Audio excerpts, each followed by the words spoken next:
পরবর্তী অঙ্কতে আমরা চলে যাব। এখানে দেখো সাইন আলফা সমান সমান 5/13 দিয়েছে। তাহলে আমাদেরকে দেখাতে হবে, প্রমাণ করতে হবে tan theta tan alpha plus sec alpha equal to 1.5। তো আমরা দেখো এই অঙ্কগুলো একটু অন্য নিয়মে করে নেব। একই সোজা অঙ্ক। আমাদের সাইন আলফার ভ্যালু দিয়েছে কত না 5/13। দেখো তোমরা খুবই সহজেই এটা করতে পারবে। আমরা সাইন মানে কি সেটা আগে দেখে নিতে। সাইন মানে কি আমরা জানি, লম্ব বাই অতিভুজ, তার মানে হাইট বাই হাইপোটেনিয়াস। তাই লম্ব আর অতি কিন্তু মোটামুটি দেওয়া আছে। তাহলে এইগুলোকে অ্যাকচুয়াল ভ্যালু ধরতে গেলে কে দিয়ে ধরতে হয়, ঠিক? তাহলে ভূমি সমান সমান কি হবে? এতদিন আমরা মোটামুটি শিখে গেছি, আমরা জানি যে সূত্রটা জানতাম, অতিভুজ স্কোয়ার সমান সমান লম্ব স্কোয়ার প্লাস ভূমি স্কোয়ার। তাহলে সেই সূত্র থেকেই এই ভূমি সমান সমান আমরা পেয়ে যেতে পারি কি না, অতিভুজ বা হাইপোটেনিয়াস তার স্কোয়ার,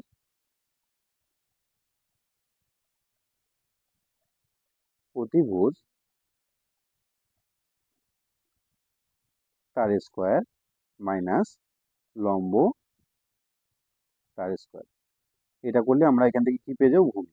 এটা মুখস্থ করার কোনো দরকার নেই, কারণ আমরা অতিভুজ স্কোয়ার লম্ব স্কোয়ার প্লাস ভূমি স্কোয়ার এই সূত্রটা অটোমেটিক্যালি জানি।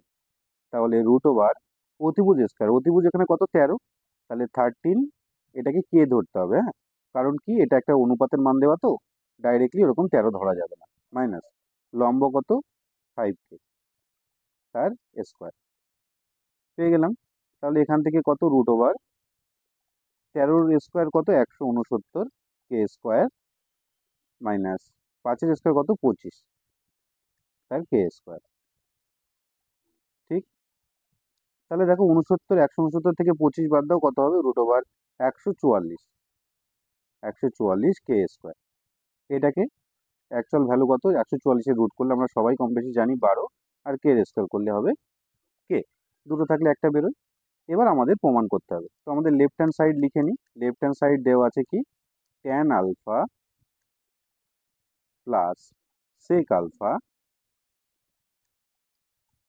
কত সেটা বের করতে হবে। দেখি 1.5 আছে কিনা। ট্যান আলফা, ট্যান মানে কি আমরা জানি, ট্যান মানে লম্ব বাই ভূমি, ঠিক? তাই লম্ব কত এখানে 5K, লম্ব বাই ভূমি, ভূমিকে এখানে 12K প্লাস সেক মানে কি আমরা জানি, সেক মানে অতিভুজ বাই ভূমি, কারণ কস মানে ভূমি বাই অতিভুজ, এটা অতিভুজ বাই ভূমি। অতিভুজ এখানে আমাদের কত 13, তাহলে 13K বাই ভূমি। ভূমি কত আমাদের এখানে না আমরা বের করলাম 12K, ঠিক? তাহলে এখানে এই 12K যদি লসাগু হয়, তাহলে কি হয়েছে, উপরে যা আছে তাই পড়ে থাকবে, 5K প্লাস 13K।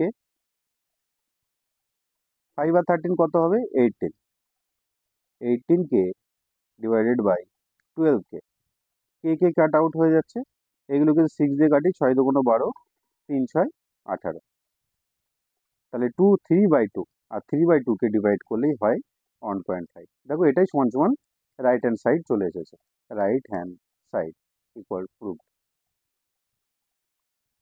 ঠিক, আশা করি তোমরা বুঝতে পেরেছো। আমরা নেক্সট অঙ্কে যাব।